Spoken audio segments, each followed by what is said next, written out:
Hello दोस्तों, स्वागत है आप सभी का हमारे YouTube चैनल पर। आज हम लोग ज्ञान बिंदु सर के द्वारा जो प्रैक्टिस सेट करवाया जा रहा था वह सेट को करेंगे। इससे पहले जो इतने भी सेट है वो आपको प्ले लिस्ट में मिल जाएगा। यह सेट है जो 19 नंबर सेट है। इससे पहले जो 18 सेट था 1 से लेकर 18 तक, वो सभी का आपको वीडियो प्ले लिस्ट में मिल जाएगा। यह सेट आने वाले जितने भी एग्जाम है BPSC, UPSC, railway, Bihar police, Bihar दरोगा, बिहार एसएससी, जिसका एग्जाम हाल फिलहाल में होने वाला है, सभी के लिए बहुत इंपॉर्टेंट सेट है। यह है जो सेट पेड कोर्स का है, मगर आपको फ्री में करवाया जा रहा है। आप प्रतिदिन हमारे चैनल से जुड़ जाइए। प्रतिदिन आपको एक सेट अपडेट किया जाएगा। प्रतिदिन आप सेट लगाइए और इसी तरह से आप बने रहिए सेट में। चलिए हम लोग सेट को स्टार्ट करते हैं। यह है जो रोशन आनंद सर के द्वारा हाल ही में 29/7/2024 में लिया गया था।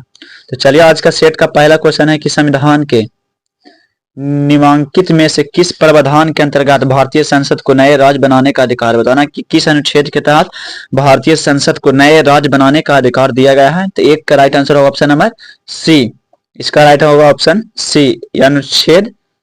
अनुच्छेद 3 को दिया गया है, जिसमें कहा गया है कि संसद राज्य बना सकती है, नए राज्यों को बनाने का है।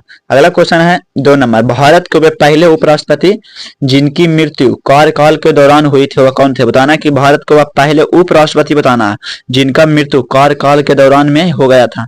तो 2 का राइट आंसर ऑप्शन नंबर ए, या जो है कृष्णकांत। अगला क्वेश्चन देखेंगे 2 के बाद 3 नंबर, उच्चतम न्यायालय ने किस मामले में मौलिक अधिकारों की प्रमुखता राज्य के नीति निर्देशक सिद्धांत से ऊपर स्थापित की है, बताना है कि उच्चतम न्यायालय ने किस मामले में मौलिक अधिकारों की प्रमुखता राज्य के रीति निर्देशक सिद्धांत से ऊपर स्थापित की है। तो 3 का राइट आंसर होगा ऑप्शन नंबर सी। यह है जो गोलकनाथ का जो मामला था, गोलकनाथ मामला, उसको ऊपर स्थापित किया था। अगला क्वेश्चन है 4 नंबर, लोकतंत्रात्मक शासन की सफलता के लिए क्या आवश्यक है, बताना है कि लोकतंत्रात्मक शासन की सफलता के लिए क्या आवश्यक है। तो 4 का right answer option number D, उपयुक्त में से सभी। शिक्षित जनता होना चाहिए, आर्थिक समानता होना चाहिए और नागरिक को स्वतंत्रता रहना चाहिए, तब लोकतांत्रिक शासन की सफलता है। अगला क्वेश्चन देखेंगे 4 के बाद 5 नंबर, निम्नलिखित में से कौन सी नदी धनुषकार डेल्टा बनाती है, बताना कि इनमें से कौन सी नदी है जो धनुषकार या चौपाकर डेल्टा बनाती है। तो 5 का right answer option number C, यह है जो नील नदी धनुषकार डेल्टा बनाती है। अगला क्वेश्चन है 6 नंबर, निम्नलिखित कथनों पर विचार कीजिए और कौन सा कथन सही दिया गया जो बताना है। तो देखिए 6 का है जो राइट आंसर होगा ऑप्शन नंबर बी। केवल इसमें कथन 2 है जो सही दिया गया है, केवल 2 कथन सही दिया है। एकात्मात्मक व्यवस्था को विनाशी राज्यों का अविनाशी संगठन कहा जाता है, ये सही दिया। बाकी 1 नंबर क्वेश्चन है जो गलत दिया गया, एक ऑप्शन। अगला क्वेश्चन देखेंगे 7 नंबर, निम्नलिखित में से किस वर्ष भारत में ब्रिटिश काल में बजट की व्यवस्था का शुभारंभ हुआ था, बताना कि बजट की शुरुआत कब किया गया था ब्रिटिश काल में। तो 7 का राइट आंसर हो जाएगा ऑप्शन नंबर ए, यह है जो 1860 ईस्वी में किया गया था। अगला क्वेश्चन है 8 नंबर क्वेश्चन, भारत के संविधान में लोकसभा में अनुसूचित जनजातियों के लिए व्यवस्थित की गई है, बताना कि किस अनुच्छेद में लोकसभा में अनुसूचित जातियों का वर्णन है। तो 8 का राइट आंसर ऑप्शन में एक, अनुच्छेद 330 में।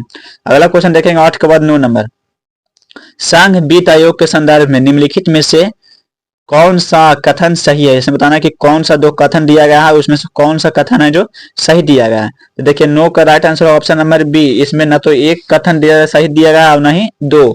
वित्त आयोग में 1 अध्यक्ष तो सदस्य होते हैं, गलत दिया गया है। यह अपना प्रतिवेदन नीति आयोग को प्रस्तुत करता है, 1 और 2 दोनों है जो गलत दिया गया है। तो 9 के बाद अगला क्वेश्चन देखेंगे 10 नंबर, भारत में नागरिकों के मौलिक अधिकारों में संशोधन कौन कर सकता है, बताना कि भारत में मौलिक अधिकारों में संशोधन कौन कर सकता है। तब इसमें देखिए 10 का right answer option number C, मौलिक अधिकारों में संशोधन सिर्फ संसद करता है। सिंधु और गंगा की नदी प्रणालियों के बीच जल विभाजन पर कौन सा शहर निर्मित है, बताना कि सिंधु और गंगा की नदी प्रणालियों के बीच जल विभाजन पर कौन सा शहर स्थित है।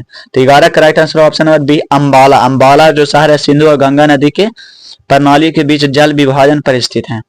अगला क्वेश्चन देखेंगे 11 के बाद 12 नंबर, निम्नलिखित में से कौन सा त्योहार असम में फसल कटाई पर गांव के कल्याण और समृद्धि के लिए मनाया जाता है, बताना कि कौन सा त्योहार है जो असम में फसल के कटाई के दौरान गांव के कल्याण एवं गांव की समृद्धि के लिए मनाया जाता है। तो 12 का राइट आंसर ऑप्शन नंबर ए, यह है जो रोंगकर दे त्योहार है जो मनाया जाता है असम में। अगला क्वेश्चन है पोवा रिजर्व फॉरेस्ट किस राज्य में, पोवा रिजर्व फॉरेस्ट किस राज्य में है? तो 13 का राइट आंसर ऑप्शन नंबर ए, यह है जो असम राज्य में है। पोवा रिजर्व फॉरेस्ट किस राज्य में है? असम में स्थित है। अगला क्वेश्चन देखेंगे 13 के बाद 14 नंबर, निम्नलिखित में से कौन सा सुमिलित नहीं, बताना कि इसमें से कौन सा शास्त्रीय भाषा है जिसको मान्यता प्राप्त कब मिला था, ईस्वी उत्साही नहीं दिया गया है। तो देखिए 14 का राइट आंसर हो जाएगा ऑप्शन नंबर बी है। कन्नड़ को 2009 में शास्त्रीय भाषा का दर्जा मिला, एक गलत दिया गया। बाकी संस्कृत को 2005 में मिला था, मलयालम को 2013 में और ओडिशा को उड़िया को 2024 में, ये सभी सही दिया गया है। अगला क्वेश्चन देखेंगे 14 के बाद 15 नंबर, काउंट काबूर को विक्टर इमैनुअल ने किस वर्ष नियुक्त किया था, बताना कि काउंट काबूर को विक्टर इमैनुअल ने किस वर्ष नियुक्त किया था, किस पर नियुक्त किया, मतलब कौन सा पद पर उसको नियुक्त किया था। तो 15 के राइट आंसर होगा option number C, count Cavour को विक्टर इमैनुअल ने प्रधानमंत्री पद पर नियुक्त किया था। इटली एवं जर्मनी के एकीकरण के विरुद्ध निम्न में से कौन था, बताना कि इटली एवं जर्मनी का एकीकरण के विरुद्ध में कौन था। तो 16 का जो राइट आंसर होगा ऑप्शन नंबर सी, ऑस्ट्रिया जो था इटली एवं जर्मनी के एकीकरण के विरुद्ध में था। अगला क्वेश्चन 16 के बाद 17 नंबर देखेंगे, फ्रांस में किस शासक वंश की पूर्ण स्थापना वियना कांग्रेस द्वारा की गई थी, बताना कि फ्रांस में किस शासक वंश की पूर्ण स्थापना वियना कांग्रेस के द्वारा किया गया था। देखिए 17 का जो राइट आंसर होगा ऑप्शन नंबर सी, बुबरो वंश की स्थापना किया गया था। अगला क्वेश्चन देखेंगे 17 के बाद 18 नंबर, निम्नलिखित देशों के मुद्रा का कौन सा विकल्प सुमिलित नहीं होता, ना कि इसमें कौन सा जो उसके देश का मुद्रा दिया गया है वो सही नहीं दिया गया है। तो 18 का जो right answer option number D, Italy की पीसो है जो गलत दिया गया। बाकी पहला नंबर बुल्गारिया का लेव, अल्बानिया के लेक और मोल्डोवा के लियू, ये सभी सही दिया गया। अगला क्वेश्चन है 19 नंबर, भारतीय उपमहाद्वीप पर ग्रीष्म ऋतु में उच्च ताप और निम्न दाब हिंद महासागर से वायु का आकर्षण करते हैं, जिसके कारण प्रभावित होता है कौन सा मानसून या कौन सी हवाएं इसके कारण प्रभावित होता है। तो देखिए 19 का राइट आंसर है ऑप्शन नंबर ए, इससे दक्षिण पश्चिम की मानसून प्रभावित होती है। अगला क्वेश्चन देखेंगे 19 के बाद 20 नंबर, आर्यों का भारत में प्रथम अस्थायी निवास था, बताना कि आर्य लोग भारत में सबसे पहले कहाँ अस्थायी निवास किए थे। तो देखिए 20 का जो राइट आंसर है ऑप्शन नंबर डी, आर्य सबसे पहले आकर भारत में पंजाब में निवास किए थे। अगला क्वेश्चन है 21 नंबर, जो वन चक्रवातों के अवरोधक का कार्य करते हैं वे वन कौन सा है, बताना कि कौन सा वन है जो चक्रवात के अवरोधक का कार्य करते हैं। तो देखिए 21 का राइट आंसर है option number C, mangrove one.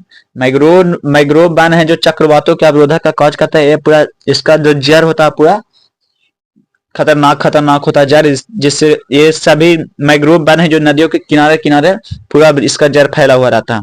देखिए अगला क्वेश्चन है 22 नंबर, चंद्र ग्रहण के दौरान चंद्रमा पर पड़ने वाली पृथ्वी की छाया को कितनी भागों में बांटा गया है। चंद्र ग्रहण जब लगता है तो उस दौरान जो चंद्रमा पर पड़ने वाले पृथ्वी की छाया को कितनी भागों में बांटा गया है। तो 22 का right answer option number B, इसको 3 भागों में बांटा गया है। अगला क्वेश्चन है 23 नंबर, खेत में से खरपतवार निकालने के लिए किसान निम्नलिखित में से कौन सा औजार उपयोग में करता है। खरपतवार को निकालने के लिए किसान कौन सा औजार का यूज करता है। तो देखिए 23 का राइट आंसर ऑप्शन नंबर ए, फवारा, जिसको हम लोग देहाती भाषा में चपरा उपरा एक बोला जाता है। अगला क्वेश्चन देखेंगे 24 नंबर, निम्न में से कौन पौधे को संरचनात्मक दृढ़ता प्रदान करता है, बताना कि कौन है जो पौधे को संरचनात्मक दृढ़ता प्रदान करता है। तो 24 का जो right answer option number B, कोशिका भित्ति, इसका राइट आंसर होगा कोशिका भित्ति है जो पौधे को संरचनात्मक दृढ़ता प्रदान करता है। अगला क्वेश्चन है 25 नंबर, नीचे दिए गए जंतुओं की सूची में मुर्गी बेमेल जंतु है, इसका कारण चुनिए। नीचे दिए गए जंतुओं की सूची में मुर्गी बेमेल जंतु है, इसका कारण चुनिए।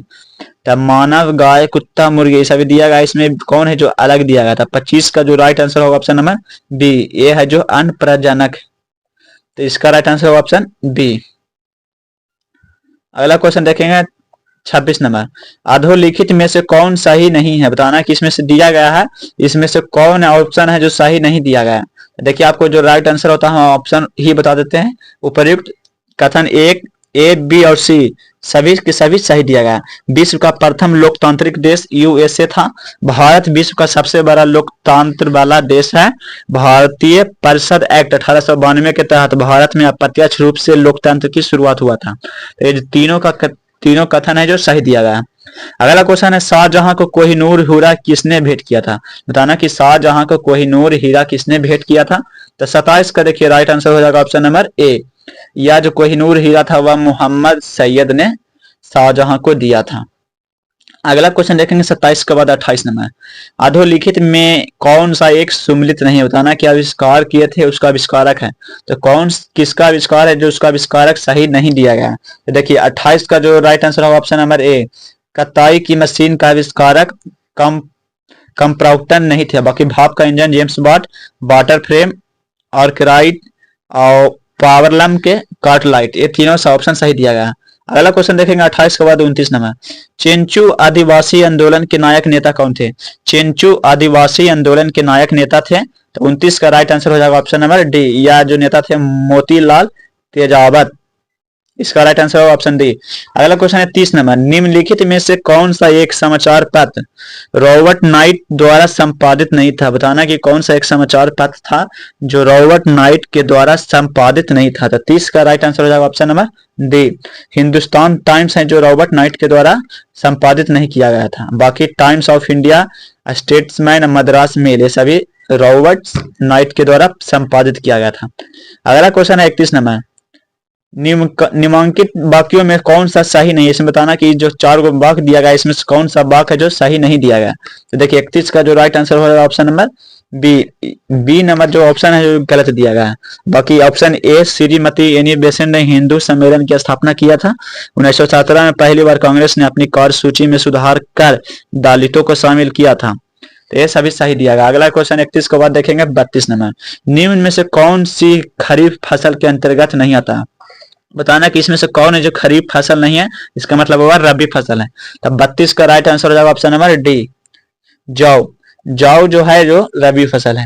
अगला क्वेश्चन देखेंगे 32 के बाद 33 नंबर, अधोलिखित में से ग्रीन हाउस गैस मीथेन के स्रोत है? बताना कि इसमें से कौन है जो ग्रीन हाउस गैस मीथेन का स्रोत है। तो 33 का राइट आंसर होगा ऑप्शन नंबर डी, मीथेन जो गैस है उपयुक्त में से सभी से निकलता है, पालतू पशु, धान के खेत और आर्द्र भूमि सभी से मीथेन गैस का स्रोत है। अगला क्वेश्चन देखेंगे 33 के बाद 34 नंबर,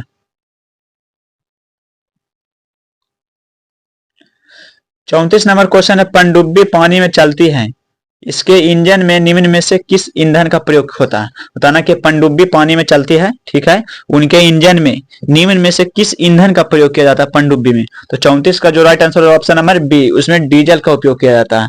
अगला क्वेश्चन है 35 नंबर, कोई वस्तु अधिकतम भारशीलता हो सकती है? बताना कि किस में कोई भी वस्तु अधिकतम भार को दर्शा सकती है, भारशीलता हो सकती है। तो 35 का right answer option number C, निर्वात में कोई वस्तु अधिकतम भारशील हो सकती है निर्वात में। अगला क्वेश्चन है 35 के बाद 36 नंबर, सोडियम धातु का निष्कर्षण मुख्यतः किस अयस्कों से किया जाता है? बताना कि सोडियम धातु का जो निष्कर्षण है मुख्यतः किस अयस्क से किया जाता है? तो 36 का right answer option number A, borax. Borax से सोडियम धातु का निष्कर्षण किया जाता है, इसका राइट आंसर ऑप्शन नंबर ए।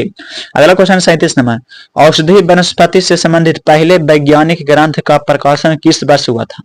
बताना कि औषधि वनस्पति से संबंधित एक पुस्तक या ग्रंथ था, वैज्ञानिक ग्रंथ, उसका प्रकाशन किस वर्ष हुआ था? तो 37 का जो राइट आंसर ऑप्शन नंबर ए, इसका प्रकाशन 1563 ईस्वी में हुआ था। अगला क्वेश्चन है 68 नंबर, ब्लैक होल की घटना के विषय में किस अंग्रेज अधिकारी ने विवरण प्रस्तुत किया था? बताना कि ब्लैक होल की जो घटना हुआ था उसके बारे में किस अंग्रेज अधिकारी ने विवरण प्रस्तुत किया था?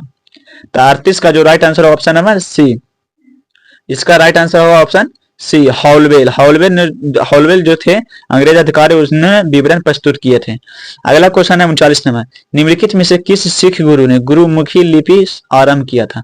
बताना कि गुरुमुखी लिपि की शुरुआत किस सिख गुरु ने किया था? तो इसका राइट आंसर होगा option number D, Guru Angad. Guru Angad जो थे वह गुरुमुखी लिपि की शुरुआत किए थे। अगला क्वेश्चन है 40 नंबर, निम्नलिखित में से किसने 1920 के नागपुर के भारतीय राष्ट्रीय कांग्रेस के अधिवेशन में असहयोग के प्रस्ताव को प्रस्तावित किया था? बताना कि किसने 1920 के नागपुर के भारतीय राष्ट्रीय कांग्रेस के अधिवेशन में असहयोग के प्रस्ताव को प्रस्तावित किया था? तो 40 का राइट आंसर हो जाएगा option number A, C R Das. C R Das जो थे 1920 के नागपुर में भारतीय राष्ट्रीय कांग्रेस के अधिवेशन में असहयोग के प्रस्ताव को प्रस्तावित किया था। बोरसद आंदोलन कहाँ चलाया गया था? बताना है कि बोरसद आंदोलन कहाँ चलाया गया था। तो बोरसद जो आंदोलन था वह गुजरात में चलाया गया था, तो इसका राइट आंसर होगा ऑप्शन नंबर ए, बोरसद आंदोलन गुजरात। अगला क्वेश्चन है 45 नंबर, निम्नलिखित में से कौन सुमिलित नहीं है? बताना कि इसमें से कौन है जो सही मिलान नहीं दिया गया है। संगठन है उसका संस्थापक सदस्य कौन कौन थे? तो 42 का देखिए राइट आंसर होगा ऑप्शन नंबर सी। इसमें जो लंदन इंडिया सोसाइटी की स्थापना जमशेदजी भाई ने नहीं किया था। बाकी बॉम्बे प्रेसिडेंसी एसोसिएशन की स्थापना फिरोज शाह मेहता के द्वारा किया गया था। मद्रास महाजन सभा पी आनंद चालेरू के द्वारा किया गया था। मद्रास नेटिव एसोसिएशन के गजुली लक्ष्मी नरसुचिट्टी के द्वारा किया गया था। अगला क्वेश्चन है 43 नंबर। 43 नंबर क्वेश्चन की किस इतिहासकार ने सिकंदर के आक्रमण के समय भारत में 28वां स्वतंत्र शक्तियों का उल्लेख किया था? बताना कि किस इतिहासकार ने सिकंदर के आक्रमण के समय भारत में 28 स्वतंत्र शक्तियों का उल्लेख किया था? तो 43 का जो right answer option number C, Hemchand Roy Chowdhury. तो इसका राइट आंसर होगा हेमचंद राय चौधरी, ऑप्शन सी। अगला क्वेश्चन 44 नंबर, 6ठी शताब्दी ईसा पूर्व में महाजनपदों की कुल संख्या 16 थी। इसकी जानकारी हमें किस ग्रंथ से मिलती है? तो इसका राइट आंसर होगा 44 के ए, इसका जानकारी हमें अंगुत्तर निकाय से मिलता है। अगला क्वेश्चन है 45 नंबर। 45 नंबर क्वेश्चन है कि स्वास्तिक और चक्र किस देवता के पूजा के प्रतीक है? बताना कि स्वास्तिक और चक्र है जो किस देवता के पूजा के प्रतीक है? तो देखिए 45 का जो right answer option number D, यह है जो सूर्य के पूजा के प्रतीक है। मोहम्मद बिन कासिम ने सर्वप्रथम सिंध के किस क्षेत्र को जीता था? बताना है कि मोहम्मद बिन जो कासिम था वह सर्वप्रथम सिंध के किस क्षेत्र को जीता था? तो 46 का राइट आंसर ऑप्शन नंबर ए, उन्होंने सबसे पहले देवल को जीता था। अगला क्वेश्चन है वैदिक ग्रंथों के भाष्यकार सायन को आश्रय प्राप्त था। बताना है कि वैदिक ग्रंथ के भाष्यकार सायन को आश्रय प्राप्त था किन राजाओं का? तो 47 का जो right answer option number C, या विजयनगर राजाओं का आश्रय प्राप्त था, विजयनगर राजाओं का। अगला क्वेश्चन है 48 नंबर, निम्न में से कौन सा तत्व मार्टन के विचलन के विश्लेषण में शामिल नहीं है? बताना कि कौन सा तत्व है जो मार्टन के विचलन के विश्लेषण में शामिल नहीं है? तो 48 का देखिए 48 का राइट आंसर होगा ऑप्शन नंबर ए, अलगाव। अलगाव है जो इसमें शामिल नहीं है।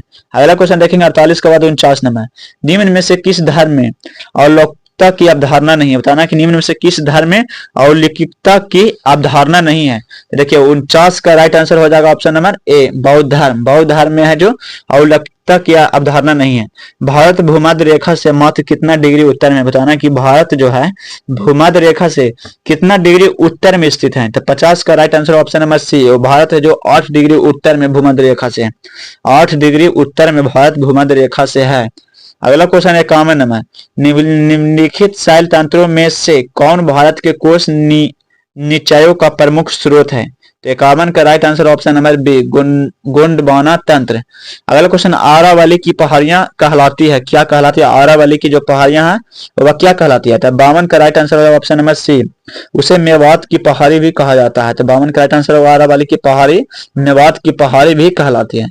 अगला क्वेश्चन है 53 नंबर, निम्न में से कौन सा कारक भारतीय जलवायु को प्रत्यक्ष रूप से प्रभावित नहीं करता? तो ना कि कौन सा कारक भारतीय जलवायु को प्रत्यक्ष रूप से प्रभावित नहीं करता है? तो 53 का राइट आंसर ऑप्शन नंबर ए, यूरोपीय देश में बर्फबारी है जो भारतीय जलवायु को प्रत्यक्ष रूप से प्रभावित नहीं करता। निम्न में से कौन सी एक फसल व्यापारिक नहीं होता? ना कि इसमें से कौन सा फसल है जो व्यापारिक फसल नहीं है? तो 54 का right answer option number D, बाजरा। बाजरा जो है एक व्यापारिक फसल नहीं है। अगला क्वेश्चन देखेंगे 54 के बाद 55 नंबर, सूची 1 को सूची 2 से मिलाना है। बांध दिया गया और नदी दिया गया, बताना कि कौन सा बांध किस नदी पर है? तो देखिए ये जो 55 नंबर क्वेश्चन है इसका जो राइट आंसर है ऑप्शन नंबर ए होगा। देखिए इसको मिला देते हैं, निजाम सागर बांध है, निजाम सागर बांध जो है वह मंजीरा नदी पर है। निजाम सागर बांध किस नदी पर है? तो मंजीरा नदी पर है। सोमालिसला बांध है जो नेन्नार नदी पर है। अगला है नाथपा झाकरी बांध, नाथपा झाकरी बांध सतलज नदी पर है। और लिंगनमाकी बांध शरावती नदी पर है। तो इसको आराम से आप लोग कर वीडियो को आराम से ना इसको रट जाइएगा। भारतमाला परियोजना किससे संबंधित है? बताना कि भारतमाला परियोजना किससे संबंधित है। तो 56 का राइट आंसर होगा ऑप्शन नंबर बी, भारतमाला परियोजना का संबंध राजमार्ग से है। निम्न में से कौन भारतीय पुलित्जर सम्मान से सम्मानित नहीं हुआ था? बताना कि इनमें से कौन ऐसे भारतीय थे जिनको पुलित्जर पुरस्कार सम्मानित नहीं किया गया है। तो 57 का राइट आंसर होगा ऑप्शन नंबर डी, मुल्क राज आनंद। बाकी गोविंद बिहारी लाल, गीता आनंद और झुम्पा लाहिरी सभी को पुलित्जर पुरस्कार मिला है। अगला क्वेश्चन देखेंगे 58 नंबर, keeping the faith memoirs of the parliamentarian पुस्तक के लेखक कौन है? देखिए इसका 58 का right answer option number B हो जाएगा, सोमनाथ चटर्जी। इसका राइट आंसर होगा सोमनाथ चटर्जी। अगला क्वेश्चन देखेंगे 58 के बाद 59 नंबर। अगला क्वेश्चन है 59 नंबर, निम्नलिखित में से कौन सही सुमेलित नहीं? बताना कि इसमें से कौन है जो सही सुमेलित नहीं दिया गया। देखिए 59 का जो right answer option number C, भारतीय वन प्रबंधन संस्थान है जो कोलकाता में स्थित है, यह गलत दिया गया। बाकी पारिस्थितिकी विज्ञान केंद्र बेंगलुरु में है, भारतीय वन प्रणाली संस्थान देहरादून है, हिमालय पर्यावरण एवं विकास अल्मेडा में। अगला क्वेश्चन है 60 नंबर, प्रथम एक दिवसीय विश्व क्रिकेट कप टूर्नामेंट निम्नलिखित में से कहाँ खेला गया? बताना कि पहला जो वनडे क्रिकेट कप था वह कहाँ खेला गया था। तो 60 का right answer option number B, यह है जो इंग्लैंड में खेला गया था। अगला क्वेश्चन है, रेड क्रॉस को शांति का नोबेल पुरस्कार कब मिला था? बताना कि रेड क्रॉस को शांति का नोबेल पुरस्कार कब मिला था। देखिए 61 का राइट आंसर ऑप्शन नंबर ए, इसको 1917, 44 और 63 में मिला था। तो इसको आप अच्छी तरह से याद करिएगा कि रेड क्रॉस को शांति का नोबेल पुरस्कार 1917, 44 और 63 में मिला था।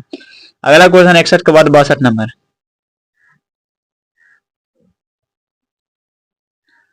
निम्नलिखित में से किस एक नगर में कभी भी सूर्य किरण ऊर्ध्वाधर नहीं प्राप्त था? तो ना कि कौन सा एक नगर है जहां कभी भी सूर्य की किरण ऊर्ध्वाधर नहीं प्राप्त होती है? तो 62 का राइट आंसर ऑप्शन नंबर ए, श्रीनगर। श्रीनगर में कभी भी सूर्य की किरण है जो ऊर्ध्वाधर नहीं प्राप्त होता है। पोलो के पारंपरिक खेल में प्रत्येक टीम में कितने खिलाड़ी होते हैं? बताना कि पोलो में प्रत्येक टीम में कितने खिलाड़ी होते हैं। तो इसमें राइट आंसर ऑप्शन नंबर ए, 4 खिलाड़ी होता है। अगला क्वेश्चन देखेंगे 62 के बाद 63 के बाद 64 नंबर, भारत के किस पूर्व प्रधानमंत्री को मरणोपरांत भारत रत्न से सम्मानित किया गया था? बताना कि भारत के किस पूर्व प्रधानमंत्री को मरणोपरांत भारत रत्न से सम्मानित किया गया था? तो 64 का राइट आंसर हो जाएगा option number D, Rajiv Gandhi. Rajiv Gandhi को मरणोपरांत भारत रत्न दिया गया था। कैप्चा खाली स्थान एक कंप्यूटर प्रोग्राम है। कैप्चा क्या है? जो कंप्यूटर का एक प्रोग्राम है। तो 65 का राइट आंसर ऑप्शन नंबर ए, यह है जो मानव इनपुट को मशीनी इनपुट से अलग करने के लिए एक कंप्यूटर प्रोग्राम है। अगला क्वेश्चन 65 के बाद 66 नंबर, निम्नलिखित में से कौन दिए गए समूह से संबंधित नहीं? बताना कि इनमें से कौन है जो दिए गए समूह से संबंधित नहीं है। तो देखिए 66 का राइट आंसर होगा ऑप्शन नंबर ए, हार्ड डिस्क। हार्ड डिस्क है जो दिए गए समूह से संबंधित नहीं है। 66 का राइट आंसर होगा ऑप्शन नंबर ए। अगला क्वेश्चन है 67 नंबर, राष्ट्रमंडल का महासचिव चुना जाने वाला पहला भारतीय कौन था? राष्ट्रमंडल का महासचिव चुना जाने वाला पहला भारतीय कौन था? तो 67 का राइट आंसर हो जाएगा option number D, Kamlesh Sharma. Kamlesh Sharma जो थे वह राष्ट्रमंडल का महासचिव चुना जाने वाला पहला भारतीय थे। अगला क्वेश्चन 68 नंबर, राष्ट्रीय सामाजिक सहायता प्रोग्राम का उद्देश्य क्या है? राष्ट्रीय सामाजिक सहायता प्रोग्राम का उद्देश्य क्या है? तो 68 का राइट आंसर होगा ऑप्शन नंबर डी, इसका राइट आंसर ऑप्शन डी, उपयुक्त में से सभी। अगला क्वेश्चन है 69 नंबर, सूची 1 को सूची 2 से मिलान करना है। देश दिया गया, उसका खेल दिया गया। तो देखिए कौन सा खेल किस राज्य का है। देखिए 69 का जो राइट आंसर हो जाएगा ऑप्शन नंबर ए, 1, 2, 3, 4 जो भी है जो सबका सामने सामने दिया गया है। देखिए हॉकी का है जो भारत का राष्ट्रीय खेल है, अमेरिका का राष्ट्रीय खेल बेसबॉल है, चीन का टेबल टेनिस है, स्कॉटलैंड का रग्बी फुटबॉल है। अगला क्वेश्चन 70 नंबर, निम्न से कौन सा कथन सही दिया गया है? इसे बताना कि कौन कौन सा कथन है जो सही दिया गया है। तो 70 का राइट आंसर होगा ऑप्शन नंबर सी, 1 और 2। 1 और 2 है जो दोनों का दोनों सही दिया गया। पहला कथन है कि हिग्स बोसन कण की अवधारणा सबसे पहले 1964 में ब्रिटेन के वैज्ञानिक पीटर हिग्स सहित 6 भौतिक वैज्ञानिकों ने दिया था। तो ये सही दिया कहा। दूसरा कि इस कण का नामकरण पीटर हिग्स के नाम पर हिग्स रखा गया, जबकि बोसॉन शब्द भारतीय वैज्ञानिक सत्येंद्र नाथ बोस से लिया गया। ये भी कथन सही का दिया गया। अगला क्वेश्चन है 71 नंबर, मुरहेरा का सूर्य मंदिर किस राज्य में स्थित है? मुरहेरा का सूर्य मंदिर किस राज्य में स्थित है? तो 71 का राइट आंसर हो जाएगा ऑप्शन नंबर बी, जो कि आपको पता है गुजरात राज्य में स्थित है। अगला क्वेश्चन है 72 नंबर, 1998 में पोखरण में भारत द्वारा किए गए परमाणु परीक्षण का कोड क्या था? बताना है कि 72 नंबर क्वेश्चन की 1998 में जो पोखरण में भारत द्वारा किया गया परमाणु परीक्षण का कोड क्या था? तो देखिए इसका राइट आंसर हो जाएगा 72 का राइट आंसर हो जाएगा ऑप्शन नंबर सी, ऑपरेशन शक्ति। उसका कोड नेम था ऑपरेशन शक्ति, तो इसका राइट आंसर ऑप्शन सी होगा। अगला क्वेश्चन देखेंगे 73 नंबर, नोबेल पुरस्कार जीतने वाले एकमात्र भारतीय अर्थशास्त्री कौन थे? बताना कि वह कौन एकमात्र अर्थशास्त्री थे जिनको नोबेल पुरस्कार मिला था? तो 73 का right answer option number C, Amartya Sen, जिनको अर्थशास्त्र के क्षेत्र में मात्र एक व्यक्ति जिनको नोबेल पुरस्कार मिले भारतीय को। अगला क्वेश्चन 74 नंबर, 1953 में बनाया गया बाइनरी इलेक्ट्रॉनिक अनुक्रम कैलकुलेटर क्या है? तो यह जो है जो 74 का राइट आंसर इलेक्ट्रॉनिक कंप्यूटर है, इसका राइट आंसर ऑप्शन नंबर ए, यह जो इलेक्ट्रॉनिक कंप्यूटर है BES के, जिसका फुल फॉर्म होता है बाइनरी इलेक्ट्रॉनिक सीक्वेंस कैलकुलेटर। अगला है 75 नंबर, कुष्ठ रोधी दिवस कब मनाया जाता है? कुष्ठ रोधी दिवस कब मनाया जाता था? 75 का right answer option number D, 30 जनवरी को। अगला क्वेश्चन है 76 नंबर, टेराकोटा आर्मी टेराकोटा की मूर्तियों का एक संग्रह किस देश के पहले सम्राट की सेनाओं को दर्शाता है? बताना कि टेराकोटा आर्मी टेराकोटा की मूर्तियों का एक संग्रह है, यह किस देश के पहले सम्राट की सेनाओं को दर्शाता है? तो 76 का राइट आंसर हो जाएगा ऑप्शन नंबर ए, यह है जो चीन के सम्राट को दर्शाता है। अगला क्वेश्चन 77 नंबर, कार्बन है, कार्बन एक क्या है? तो देखिए कार्बन एक परमाणु है, इसका राइट आंसर 77 के right answer option number A. अगला क्वेश्चन 78 नंबर, सर्वप्रथम परमाणु के किस मौलिक कण की खोज हुआ था? बताना कि परमाणु का किस मौलिक कण की खोज सबसे पहले हुआ था? तो 78 का राइट आंसर हो जाएगा ऑप्शन नंबर ए, सबसे पहले इलेक्ट्रॉन का खोज हुआ था। अगला क्वेश्चन है 79 नंबर, चमकदार भूरे रंग के किसी तत्व को वायु में गर्म करने पर उसका रंग काला हो जाता है, यह तत्व निम्न में से कौन सा है? बताना कि किस चमकदार भूरे रंग के, मतलब कोई तत्व जो चमकदार होता है उसको वायु में गर्म करने पर उसका रंग है जो काला हो जाता है, यह तत्व निम्न में से कौन है? तो देखिए 79 के राइट आंसर होगा ऑप्शन नंबर सी, कॉपर। अगला क्वेश्चन है 80 नंबर, फेरस क्लोराइड का फेरिक क्लोराइड में परिवर्तन क्या है? कौन सी घटना है? फेरस क्लोराइड का फेरिक क्लोराइड में परिवर्तन, तो 80 का राइट आंसर हो जाएगा ऑप्शन नंबर ए, यह है जो ऑक्सीकरण की घटना है। अगला क्वेश्चन 81 नंबर, बर्फ में स्केटिंग करना प्रदर्शित करता है कि दाब बढ़ने पर बर्फ का गलनांक क्या होता है? तब दाब बढ़ने पर बर्फ का जो गलनांक है वह घट जाता था, इसका right answer option number C, बर्फ में स्केटिंग करना प्रदर्शित करता है कि दाब को बढ़ाने पर बर्फ का जो गलनांक है जो घट जाता है। अगला क्वेश्चन है 82 नंबर, चालक का विद्युत प्रतिरोध किससे स्वतंत्र होता है? बताना कि चालक का विद्युत प्रतिरोध किससे स्वतंत्र होता है? तो 82 का right answer option number B, यह जो दाब से स्वतंत्र होता है।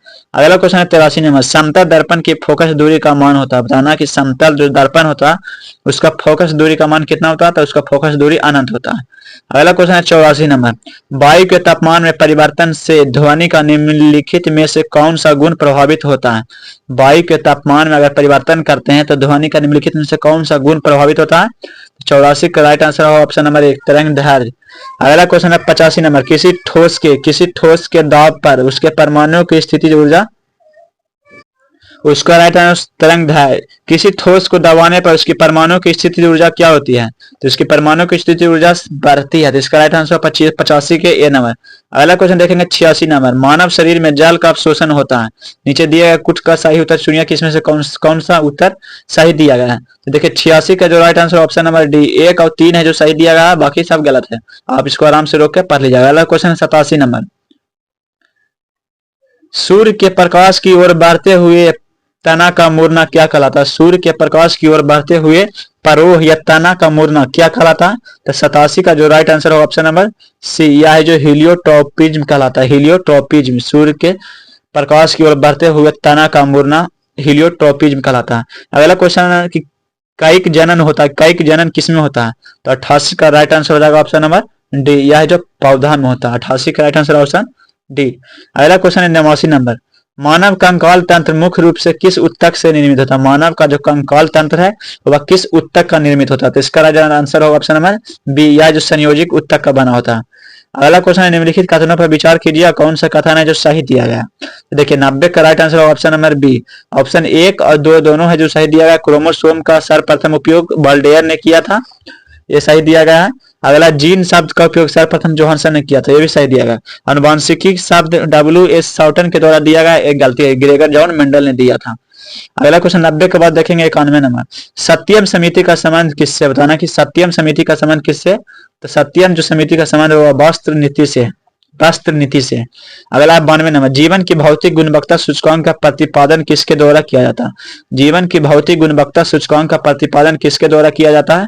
तो 92 का राइट आंसर होगा option A, Morris D Morris के द्वारा जीवन की भौतिक गुणवत्ता सूचकांक का प्रतिपादन। अगला क्वेश्चन है 93 नंबर, राष्ट्रीय प्रतिदर्श सर्वेक्षण संगठन की स्थापना किस वर्ष हुआ था? तो 93 का जो राइट आंसर ऑप्शन नंबर ए, या इसका गठन है जो 1950 में हुआ था। अगला क्वेश्चन है 94 नंबर, देश में समाजवादी समाज की स्थापना का संकल्प किस पंचवर्षीय योजना में लिया गया था? देश में समाजवादी समाज की स्थापना का संकल्प किस पंचवर्षीय योजना में लिया गया था? तो 94 का right answer option number B, दूसरी पंचवर्षीय योजना। अगला क्वेश्चन है 95 नंबर, वह मुद्रा जिसका वास्तविक एवं अंकित मूल्य बराबर हो उसे क्या कहा जाता है? वह मुद्रा जिसका वास्तविक एवं अंकित मूल्य बराबर हो उसे क्या कहते हैं? तो 95 का जो राइट आंसर ऑप्शन नंबर ए, प्रमाणिक मुद्रा। वह मुद्रा जिसका वास्तविक एवं अंकित मूल्य दोनों बराबर होता है, प्रमाणिक मुद्रा। R.N.A. मल्होत्रा समिति किस क्षेत्र से संबंधित है? R.N.A. मल्होत्रा समिति। तो 96 का राइट आंसर ऑप्शन सी, यह जो बीमा क्षेत्र से संबंधित है। अगला क्वेश्चन है 97 नंबर, वित्त वर्ष 1973-74 को पेश किए गए आम बजट को क्या कहा जाता था? 1973-74 में जो बजट पेश किया जाता है उसे कौन सा बजट कहा गया था? 97 का right answer option number C, उसे ब्लैक बजट कहा जाता था, ब्लैक। 1973-74 में जो आम बजट पेश किया गया था उसे ब्लैक बजट कहा जाता। मुजफ्फरपुर जिला होम रूल की स्थापना किसने की थी? मुजफ्फरपुर जिला होम रूल की स्थापना किसने की थी? तो 98 का right answer option number C, Sachchidananda Sinha. अगला क्वेश्चन है, मोतिहारी में असहयोग आंदोलन के नेता कौन थे? बताना कि मोतिहारी में असहयोग आंदोलन के नेता कौन थे? तो उपयुक्त में से सभी, देवीलाल शाह, केदारनाथ शाह और राम दयाल शाह, तीनों के तीनों जो थे वह मोतिहारी में असहयोग आंदोलन के नेता थे। आज का सेट का लास्ट क्वेश्चन है, बिहार का वह जिला जिसकी सीमा नेपाल एवं उत्तर प्रदेश दोनों का स्पर्श करती है वह कौन है? वह कौन सा जिला बिहार का जो नेपाल और उत्तर प्रदेश दोनों की सीमा को स्पर्श करता है? तो इसका right answer option number B, पश्चिमी चंपारण। अरे